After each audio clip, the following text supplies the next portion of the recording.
1 o'clock Eastern Standard Time. This is America's Web Radio, the most eclectic mix of conservative shows in the internet, and we are with Johsie Cruz in Let's Talk Venezuelans. Let's Talk Venezuelan. Hello, Brett. How are you? I'm good, thanks. How are you? Very good. Today we have a lot of news. We have even a surprise ultra deluxe partner in crime for this program. You know, this person is a very well-known Venezuelan. She lives in Texas, Okay. and she is a person that is very well known even in Venezuela and around the world. Her name is Crystal Montañez. Crystal was Miss Venezuela in the 70s. I know her since then. She's a very close friend of our producer, Johsie Cruz. Mm-hmm. And she will talk about the crisis. The crisis in Yeah, Venezuela? the crisis in the border of Colombia and Venezuela. Okay. As you know, Johsie, Mhm. in Colombia, in Venezuela, in the area of the plains and the Mhm. Los Llanos, Mhm. there were heavy fights between the armed forces, Venezuelan armed forces, and a split part of the FARC. Las FARC? Yes, Okay. of Colombia. Our correspondent in Venezuela, Mr. Joelvin Villarreal, Mhm. he brought us a lot of information about what is really happening in that part of the country. Mhm. That's the south part of Venezuela, right? Yes, it's the The south. plain, the plain. The plains, okay. yeah. It's divided by the Arauca River, Mhm. the border between Venezuela and It's Colombia. the Arauca River. Okay. Yes. Okay. And in Colombia it's known as the Arauca region, Okay. okay, and in Venezuela it's known as El Apure, Apure. okay, So this that's the Apure state. So the fights were very heavy. Even the international bridge between Venezuela and Colombia over the Arauca River were destroyed Mhm. in the fight. The bridge? The bridge and the Oh. you know, the La Aduana de Venezuela, the Saime, was destroyed by the guerrilla. Mhm. The fights are very, very heavy for the last 4 days, and there is a lot of dead people, unfortunately, and this situation creates another humanitarian crisis Mhm. that we had already in the border between Venezuela and Colombia, but in the part of Cucuta. Mhm. So now there are two hot spots on that crisis of migrants that right now are fleeing because of the heavy combats in the region. Mhm. This reminds me in a different way what happened in Syria in the beginning of the war in Syria 10 years ago. Yeah. Okay? The thing is that the FARC, the Colombia FARC, are divided into a front, military front, and the Mhm. political front. Mhm. But the military front is involved into the narcotics, into the you know, the drug trafficking. Okay. And one of these people says, we are not following you anymore, okay? We are not taking care of the Sons cartels, that is the part of the Venezuelan army Mhm. that is taking care of the the cocaine that is going into Europe, okay, and they are splitted, and in that process, we know that this division is working with the Sinaloa cartel. Ooh. Okay, the same people of El Chapo Guzman. Ooh. So this is international this crisis. This is a very big international crisis. Based on drug trafficking, human trafficking, and all the trafficking. Yes. Oh, Yes. So Mexico, Venezuela, Colombia, Bolivia, all those countries, all of them are involved in this big fight. And the African nation that received that drugs and passed that drug to Europe Through and Africa. receive that euros and finance the Syrian war. So yeah, but if this situation continues, we might be seeing a second Syrian war, but not in Syria, but in America, in South America. Remember that one of the partners in crime is Iran. Yes, okay? and Iran is the regime that supports 100% El Assad presidency in Syria. So if you connect the dots. But it's very convenient for Iran. It's something like Syria events, a duplicated Syria events, a duplicated Syria event, the civil war. It would be very convenient for Iran if it's duplicated in Venezuela or between Venezuela and Colombia, That's correct. Because that will take the war attention on Iran, and they will put the attention and the focus on Venezuela and Colombia. Well, and then Iran will be left alone, so they can do whatever they wanted to do, like always they wanted it to do, right? Yeah. And that's very dangerous, because if we have a Muslim regime like Iran, and they have the capability to develop some kind of bomb, that is dangerous, not only for the countries surrounded around Iran, but for America, for the continent of America, from Canada all the way down to Argentina. That's absolutely correct. And you need to understand that Iran is in Venezuela too, because one of the first official guests that Hugo Chavez had when he was in power was the regime of Iran. Exactly. And now that regime of Iran has influence in Argentina, in Paraguay, in Uruguay, in Bolivia. I mean, the regime is being spread all over South America, okay? And all that I got my theories, but it got reinforced when Obama was in power. Absolutely. He's the one who opened up the gates of hell.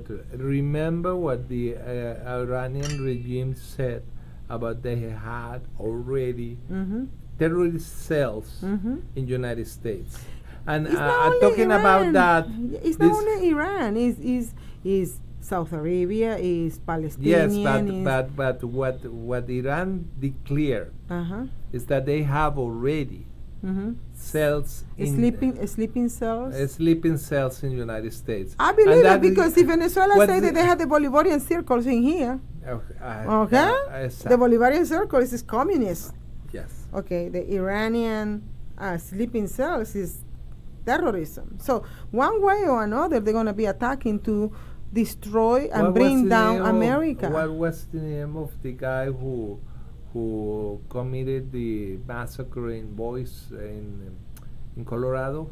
He has a Muslim guy. His last name is Ali. Allison. Ali? Oh, no.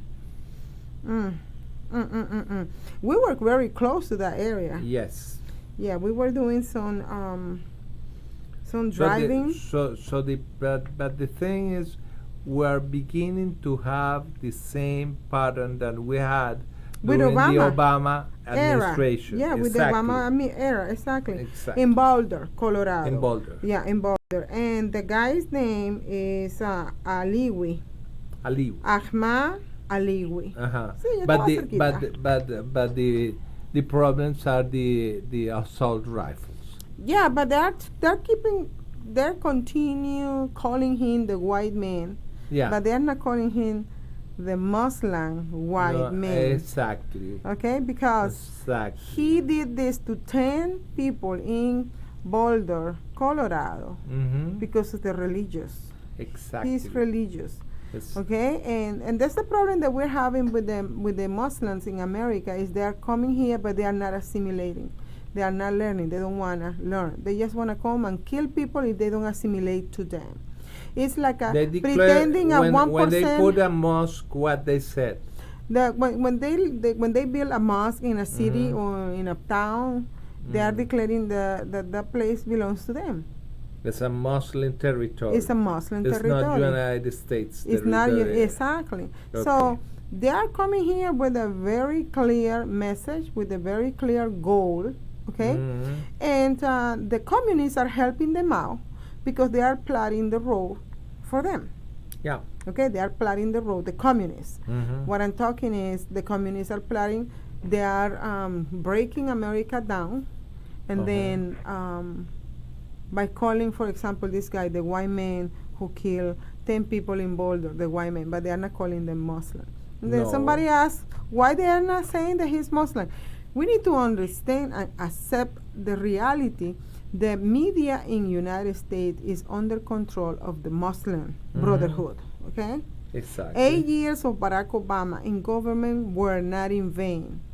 He says that he was going to change America from his core. Yeah. And he did it. And he's still doing it. And he's still doing it because when Trump was president for 4 years, he was still commanding. It was like we had like a 2 administration running. Okay, 2 administration running. So the conflict down in, do you think the conflict down in Venezuela with Colombia, well, it's not Colombia, it's las FARC, you know, las Fuerzas Armadas Revolucionarias, Revolutionary Army Forces, which are Colombia. The one who are in charge of the drug trafficking, right? Yeah, that's correct. Do you think they are involved with the Iranian in that situation too? Absolutely, because the FARC are supported for the last 60 years by Cuba. Okay, we can talk about all this crisis after this message. Thank you, Brett. Thank you. You're listening to America's Web Radio on the AmericasBroadcastNetwork.com. Thank you for listening. Hey guys, it's Minister Frankie with Shine His Light Ministries. It's getting cold outside and winter is coming. It's time to shine a little light on our friends on the street. We're collecting blankets and coats for the homeless all winter long. Please donate by going to our website at www.shinehislightministry.com or text 770-655-8055. Hey folks, this is Victor with the On Point with Victor show. Make sure you listen every Tuesday 1 to 2, only right here on America's Web Radio, the On Point with Victor show. Remember folks, I'm not angry, I'm just right. And you can find out why every Tuesday from 1 to 2, the On Point with Victor show, only right here on America's Web Radio. If you live to serve and want to make an even bigger difference, consider joining the U.S. Army. With training in fields like medical care, linguistics, and engineering, an Army career can amplify your efforts with humanitarian opportunities all over the world. Plus, you'll receive competitive pay and incredible benefits, so you'll be taken care of, too. Learn more at GoArmy.com. You're listening to America's Web Radio on the AmericasBroadcastNetwork.com. Thank you for listening.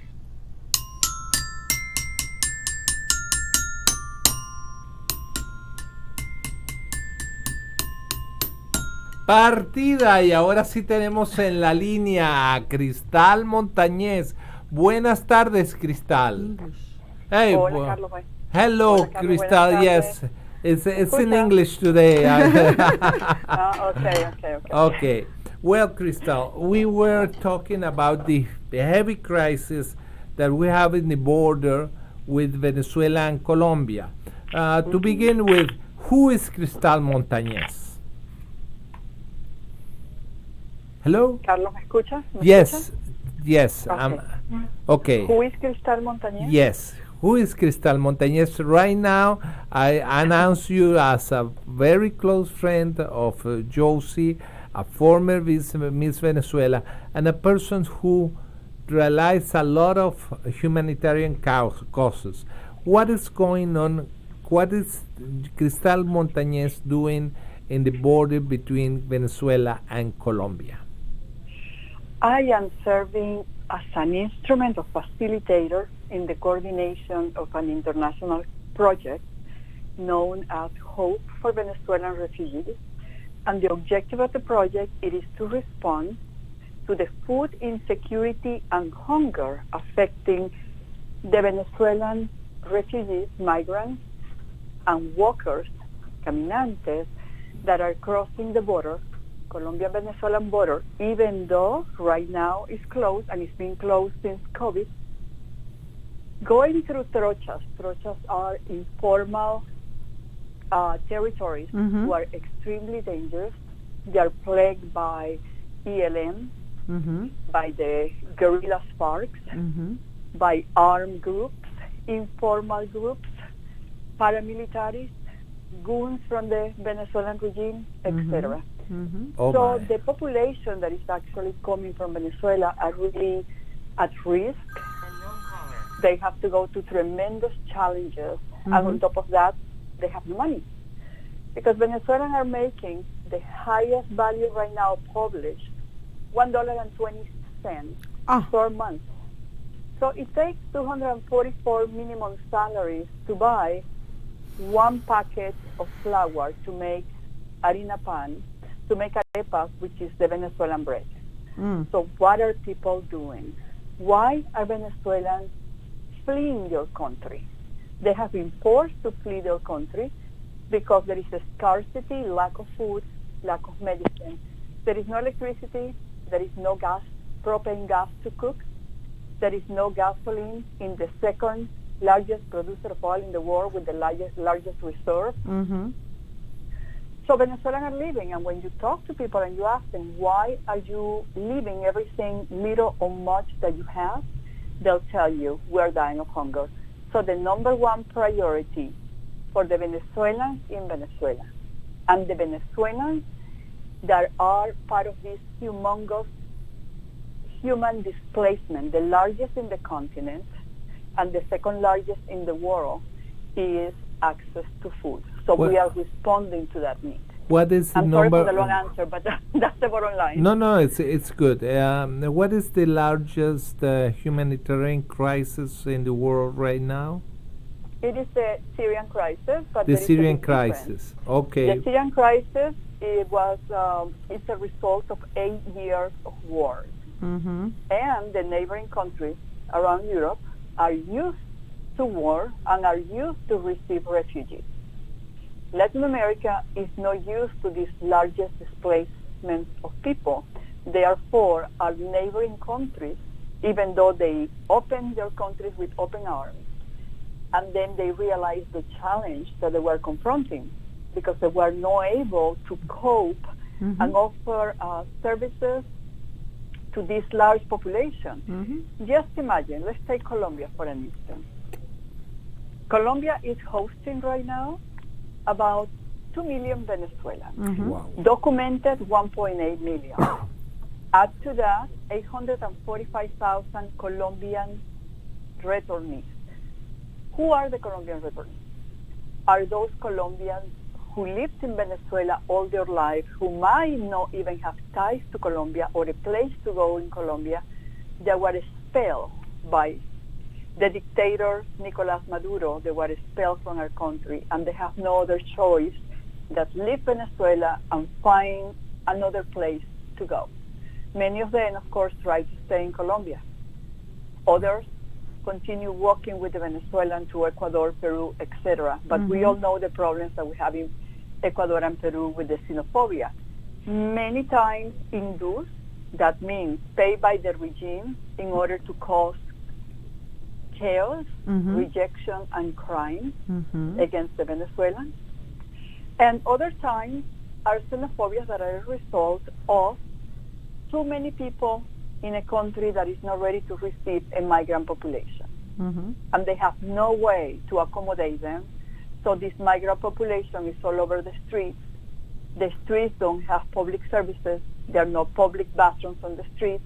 There are no huge trash cans for disposal of items. There are no set shelters for people to stay. So where are people going to sleep? They sleep on the streets. Oh my. So when you have 1, 2, 3, 4 years of this, the host population shows certain degree of xenophobia. Of course. In other countries it's higher and in other countries it's less. But that is the reality, unfortunately. And what is that for? Because our continent is not used to these humongous displacements of people, and we are not ready under any circumstances and do not have any strategic plan to absorb this population, give them what they need, proper refugee camps with access to food, to water, to health, education, and also capacitation. So this refugee population that have intention to stay in that country can be integrated into the economical system, be part of the country, and sustain themselves and their family. So it's a tremendous issue. Okay, and right now you said that in Colombia there are about 2 million Venezuelans in Colombia, plus the other people who went to the rest of Latin America. That is about another 3 million. No, in Colombia, documented, 1.8 million. The 2 million number comes because the president of Colombia, let me be very specific, the president of Colombia on my birthday on February the 8th announced the creation of the temporary protection status for the Venezuelan migrants. Okay. And it was announced for 2 million Venezuelans. Oh my. However, the statistics said that there are 1.8 million Venezuelans in Colombia, that is in the different categories of migration, refugees and migrants, and 845,000 Colombian returnees, Colombians who lived in Venezuela that were expelled and are now in Colombia. So Colombia at this point is really absorbing a population of what, 2.8 million people? Yep. That's a lot. Around. For a country like Colombia that has their own internal issues, their own internal migration programs, they have their own problems with the guerrillas that they always have had, and they have also a population categorized as historical poor, which is a extreme poor that is categorized in Colombia as that they are never going to exit poverty. So it is very large all over the country. And on top of that, we have this migration. It's very difficult for the country, extremely difficult.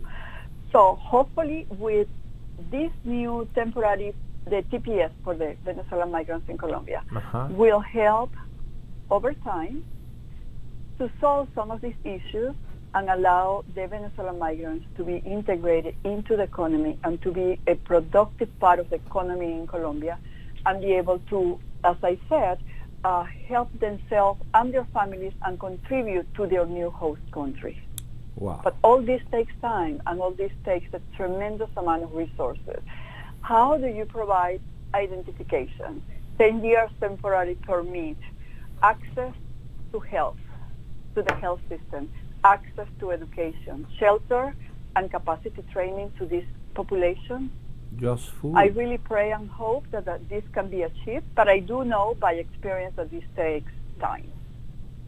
Okay, how many people are you, your organization is helping right now in Colombia? Right, but let me clarify something. Our project is a project, it's not an organization. People usually think that we have a huge organization with a lot of resources. Well, that's not the case.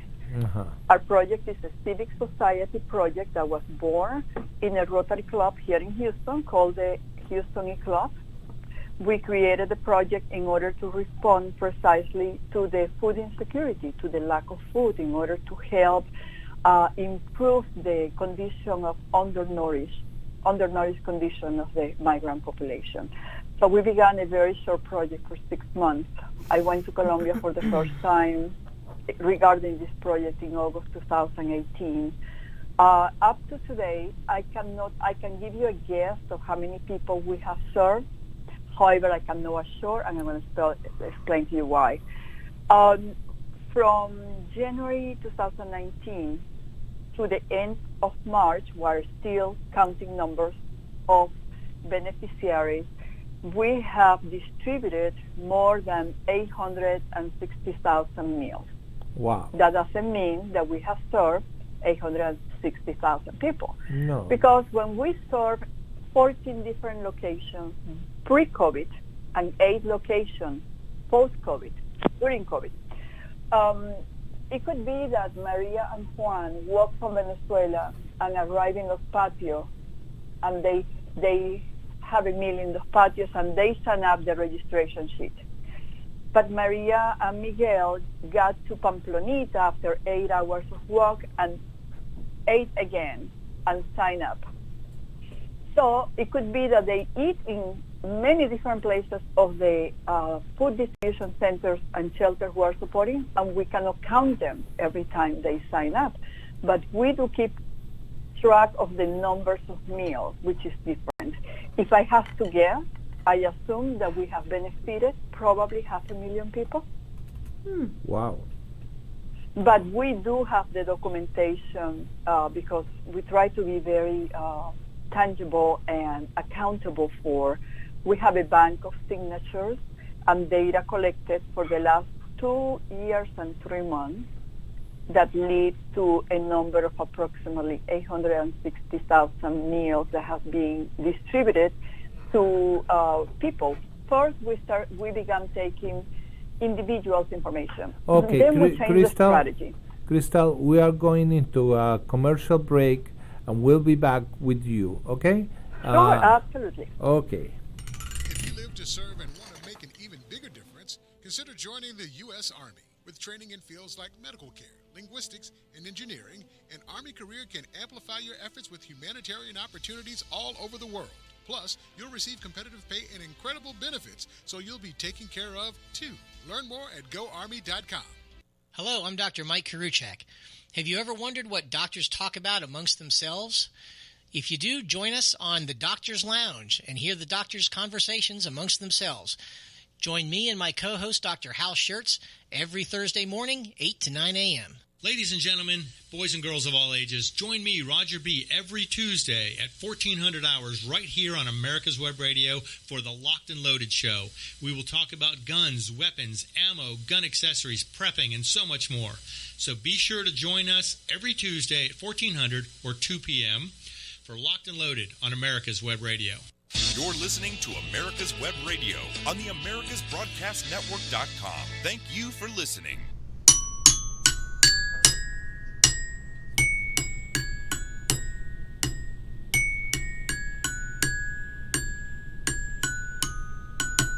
Muñequita linda. Okay, Cristal.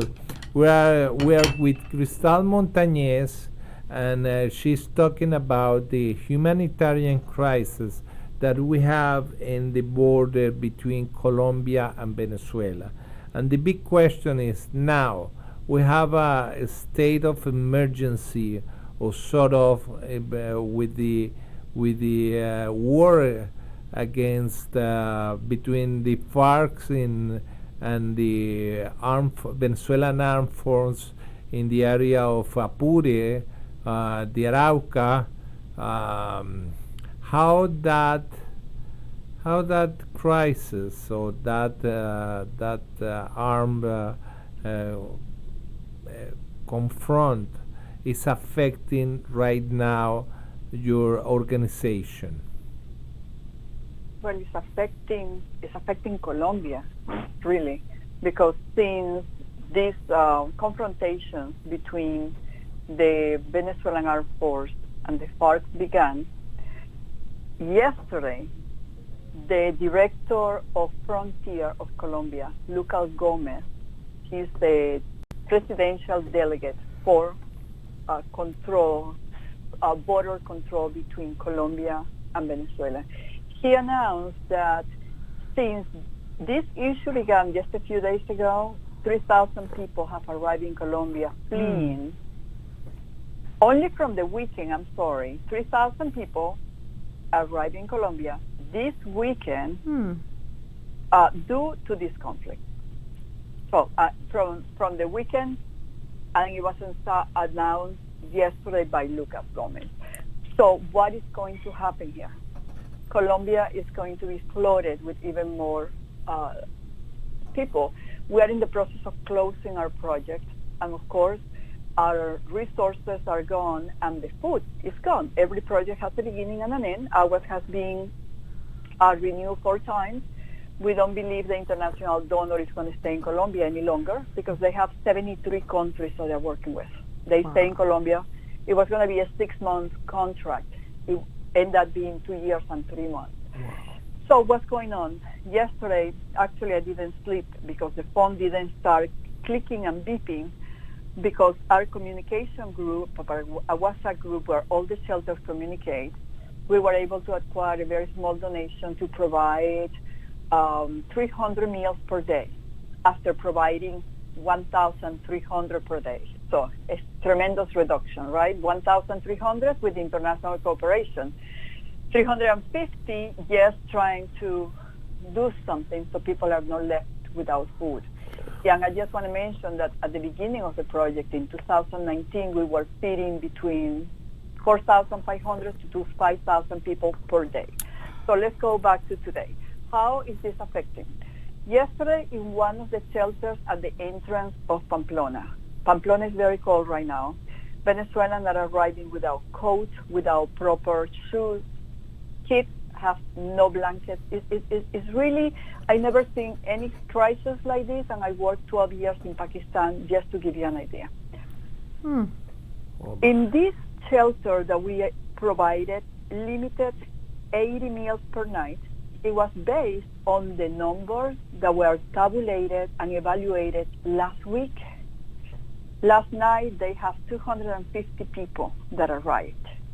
And only 80 meals. Walking. Oh, my. Yes.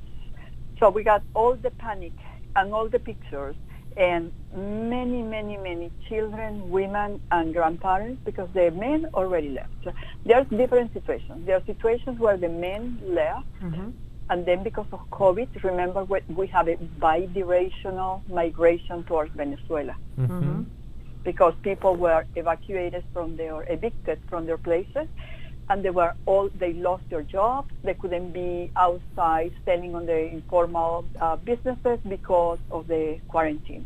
They began walking to Venezuela. But at the same time, we have to serve that bi-directional migration, those returning to Venezuela and those that, despite the closed border, were leaving Venezuela to another neighboring countries and different cities in Colombia. So some of the men that left first came back to look for their wives. Left the children with family members, in many cases grandparents.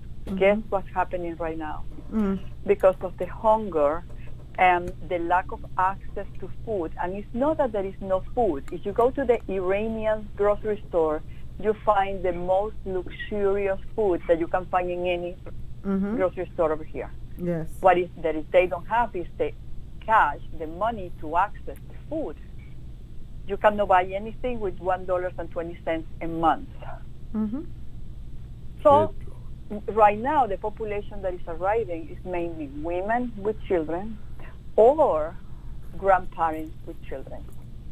Senior citizens walking from Venezuela because they have no money to pay for the bus like they used to pay before. They took a bus from their city to San Antonio del Táchira, and then they crossed the border. Well, the international bridge, Simón Bolívar, is closed.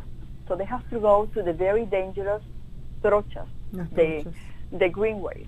they have to pay to go through. If they don't have any money, they have to pay with shoes, with cell phones, with backpacks, with whatever they want. Back in those back roads, there is prostitution, kidnapping. There is recruiting for drugs distribution and plantation, and also illegal mining. There is traffic of women and children. All this is being documented by the international agencies. They done tons of reports and tons of research on this. How do they control it? It's very difficult. I think it's a 2,200 kilometers. I'm not sure right now of the number. It's a huge border, and right now it's plagued by the bad guys from Venezuela and the same from Colombia. The partners in Colombia, yes. Yes, your counterparts. So it is a business. So people that come with no money, you never know what's going to happen as they try to cross through the trocha. So this is a really complex humanitarian tragedy. It's not even a crisis anymore. It is a tragedy. Okay, and what can the international community that right now is hearing you can help to ease this situation?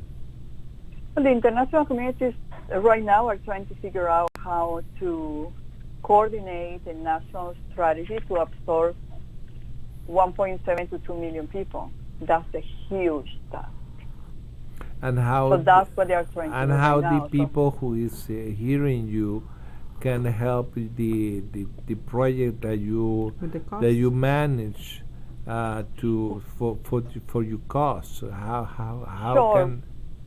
Well, we're initiating for the first time a fundraising campaign because I really believe that we cannot abandon the refugees at this very challenging moment. Because if we leave the route, we're going to leave a lot of the civic society run shelters without food. Sweet. So we are organizing to launch a campaign, and I would love to give you the information, but it's going to be a partnership with a new organization, with United for Change, which is a 501c3 here in the U.S. Okay. They are going to be hosting the donation platform. And the name of the organization, if you look on the internet for United for Change, Hope for Venezuelan Refugees, you can get to our donation page, learn about the project, look at the videos, and I want to say something that is very important. All the pictures that I use, because I produced the video, I don't want to even say produce because I'm not a producer. I just did it because somebody has to do it, right? So correct. I'm not going to complain. I just roll up my sleeves and do what needs to get done instead of waiting for an expert to do it. All the pictures have been taken by the volunteers in the different shelters. Wow. So if you go to the United for Change, Hope for Venezuelan Refugees page, you will be able to see the 8 shelters that we are closing our last project with, and get to see how the dynamic works. So you have right now 8 shelters. We had 8 shelters, and the planning new phase, we cannot literally afford to support 8 shelters. There is a big difference when you're working with an international donor. Even though I'm a volunteer, we had an international donor that supported the Rotary Club of Houston and the Rotary Club of Cucuta, our local partner. Our donor was Rise Against Hunger for all this time, which we're extremely grateful to this amazing organization. And it's very different when you, as an individual, in this case, said, I cannot see this project coming to an end because the need is there and it's increasing. So personally, as somebody that has been working in this crisis for almost 3 years, it will be very easy to say we finished the contract, we closed an extremely successful and recognized in Colombia and around the world project. That could be the easy way, but I'm not going to do it. I don't know how we're going to raise funds, but we're going to do it because this invisible crisis, which is the Venezuelan crisis, does not have a lot of visibility because all the problems going around the world right now. Mm-hmm. So the least thing that I can do as a Venezuelan, it is to leverage on what we have developed for the last 2.5 years. And what is that? The most difficult thing in a project is not really the food and the money. Those can be acquired.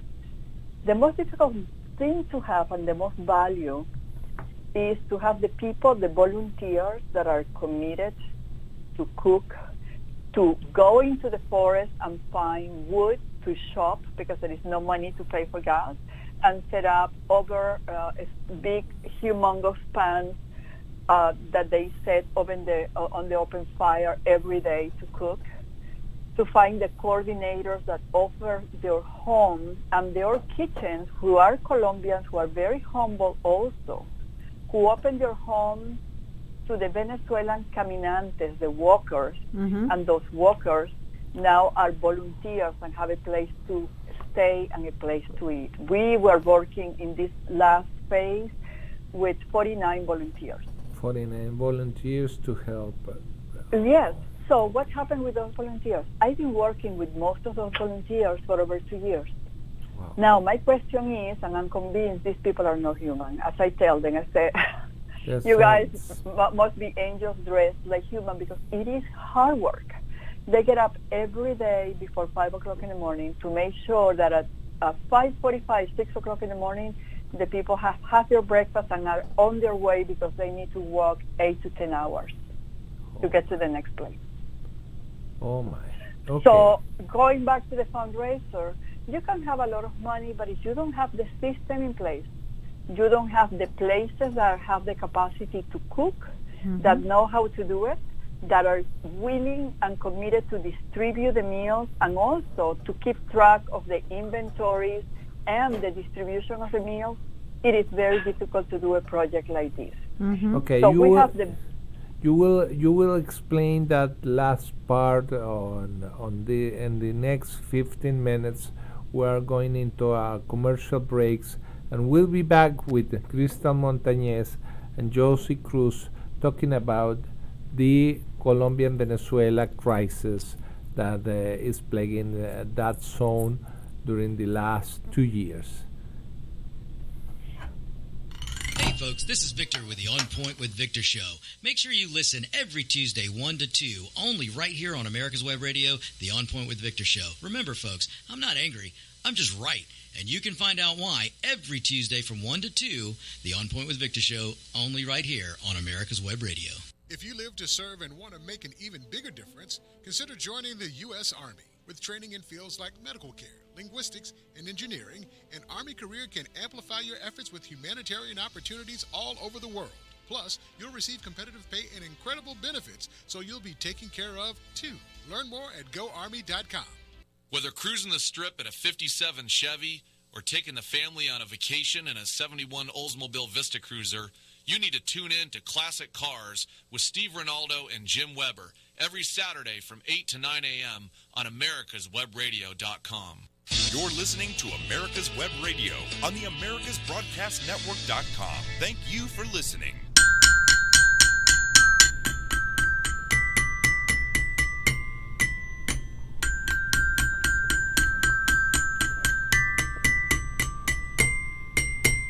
Well, we are in America's Web Radio. We are in Let's Talk Venezuelan, and we have a luxury guest, Crystal Montañez. Crystal, explain us a little bit about these logistics and that you describe in the border between Venezuela and Colombia. Well, I'm going to explain about the logistics for implementing a project, right? Okay. First of all, in order to implement a successful project, you need to have partners. And the first thing we did after creating the project here in Houston was to first do an investigation and assessment of the crisis, and then search for logistic partners. What are logistic partners? Are people that can help facilitate on the ground where the project is implemented, and especially in our case, we needed a warehouse because at that point, pre-COVID, our donor was sending containers of food, and we also were procuring local commodities in order to stimulate the economy, diminish the xenophobia, and increase the nutritional value of the containers of meals, rice with soy, and dehydrated vegetables that we imported from the U.S., donated by Rights Against Hunger. So you need, how are you going to bring a container into the country, number one? Second, who is going to guard your container? You need security, you need extermination, you need volunteers that will distribute accordingly to each distribution center and keep track of that. In Colombia, we had the best logistic partner in Cúcuta, which was the Banco de Alimentos of the Diocese of Cúcuta. In Pamplona, we identified another extraordinary logistic partner, the Fundación Banco Alimentos de Pamplona. So we kept 2 containers of food that was approximately 20 tons of food in each city to run our project. As I say, this is pre-COVID. What else do you need? You need an administrative partner because we are in the United States, right? So we identify an administrative partner, and that was our Rotary Club of Cúcuta, has been administrating the funds for the project, following all of the Colombian laws and regulations, which are very strict because they are designed like that to prevent money laundering. Then you need the volunteers and you need the coordinators of the places that we're going to build the capacity so they can prepare, cook, and distribute meals, and also make sure that they have a secure and safe place to keep the food and the distribution, etc. So to me, that's the most valuable thing, because when you have all this logistic already planned and you've been working with these partners for so long, and the only thing that you need is really the funds to create a new phase to continue, because the crisis, as everybody thought, it was going to be short-term. Now the government of Colombia and the international cooperation realizes that it's going to be a very long-term crisis. So long that the TPS that they are giving is up to 10 years. Wow. So they already understand that it's going to be long. So what happened to these refugees and migrant population? I'm going to tell you an example. One of our partners on the ground, we have a meeting, and they told me, we are finishing up a very successful phase 4, and now we are going to dedicate our time after 2 years and 3 months. Remember, all these people that have been members of this organization that I'm referring to are Colombian. They dedicated 2 years and 3 months to our Venezuelan refugees. And they told me, I said, now that the government of Colombia is going to take care of all the needs of the Venezuelans, we are going to take care of the needs of our people. Because a lot of the organizations that have been working with the Venezuelan migration, the community has been asking, when are you going to continue to help us? So they're going to go and continue and start helping their own communities again. I have been in several meetings where local organizations are taking that resolution. They are going to help the local poor communities because it is being said and published that the government of Colombia is going to help all these migrant population. What is the reality with the caminantes? They are not part of this migrant population that qualify for this temporary status. So the bottom line is they need more attention now than before, because organizations that were helping are going back to help the Colombian vulnerable population. So there is less help for the caminante. It might be more help for the refugee who qualify for the TPS, but that is not all the Venezuelan population. So right now it's kind of a very vulnerable, and that's why we decided that we want to continue the project and set up a campaign to be able to raise the funds, which I hope, Carlos, that you and and Johsie will help me help us to promote this campaign so we can continue our work on the ground. What is the goal in hard cash? The goal is, in the meanwhile, we're looking for donors, right? As you know, donors are very difficult to find right now because the United States is in big trouble and there is a lot of crisis here. So we projected a goal very short term. We projected a goal for 4 months. So the goal for 4 months, what we are doing in this case is creating a meal. We created a meal. Instead of donating 30 different kinds of products, as we usually did, we met with the nutritionist and decided to donate one meal for everybody. The meal consists of a very nutritious and heavy, with a lot of chicken soup with vegetables, an arepa, which is the Venezuelan bread, and a cup of hot, how do I say that in English? Hot, unrefined, natural brown sugar, because it is very high calorie content, and people are on the streets and literally sleeping on the streets. So in order to manage a small campaign, that's what we created. We had a meeting with the international organization, and according to the evaluation of numbers, before the increase of last night, we calculated, okay, we need to provide 350 plates for dinners.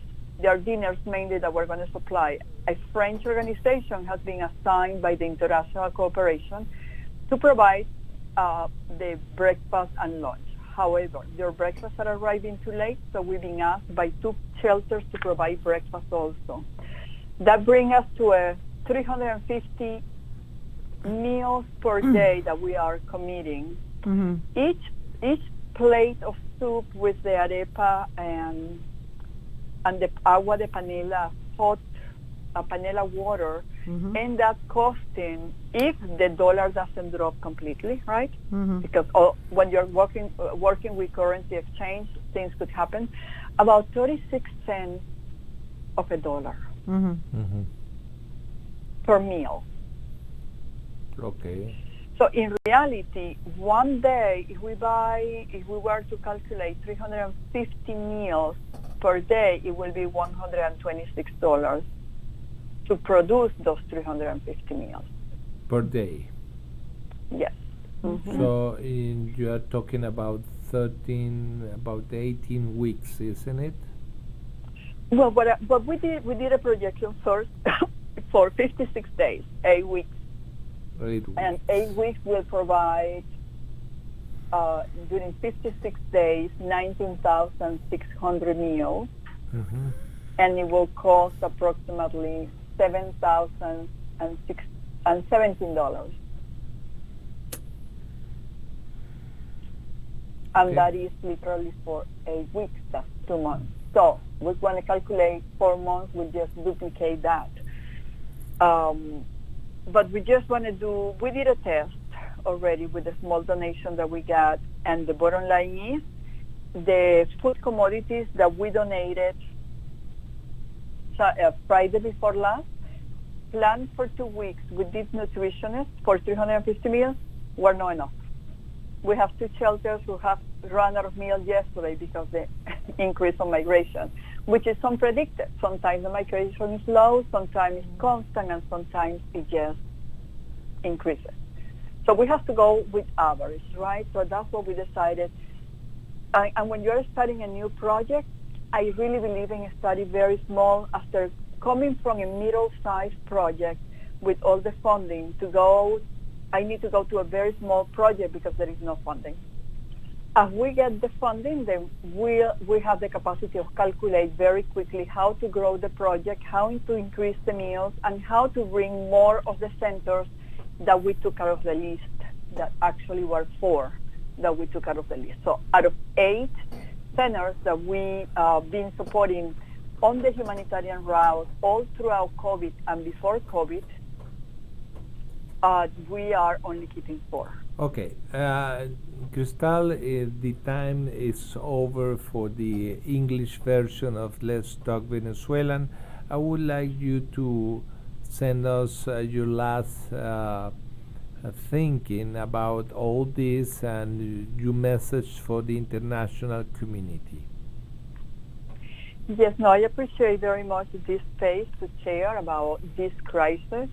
It is important to keep in mind that historically, this is the largest refugee crisis in our hemisphere, the second largest crisis in the history of the world, displacement of people, exodus, and also in the middle of a pandemic.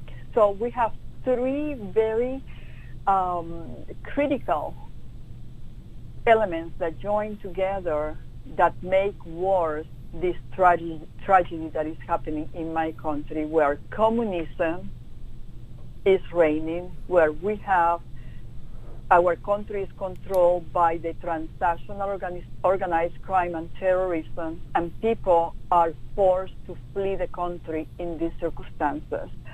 So I would love for all of you who are listening to talk to your friends about it. Talk to your friends and tell them, hey, look what's happening in Venezuela. Let's pay attention. Because the bottom line is we are your neighbors. And at one point, we were one of your strongest oil partners in the world. So thank you so much for giving me the opportunity to share what we have been doing. And if you have the opportunity to help us kickstart this project, I really appreciate it. Please check on the internet, United for Change. And United for Change is United and number 4, Change, Hope for Venezuelan Refugees, if you want to learn more about the project. Thank you. Thank you, Cristal, and you are invited for the next hour in Spanish. Have a good day. Thank you. Bye. Thank you. Bye. You're listening to America's Web Radio on the AmericasBroadcastNetwork.com. Thank you for listening. Hey folks, this is Victor with the On Point with Victor show. Make sure you listen every Tuesday 1 to 2, only right here on America's Web Radio, the On Point with Victor show. Remember folks, I'm not angry, I'm just right.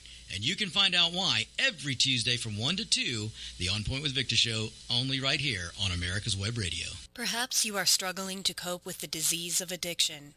If not, you probably know a family member or friend that needs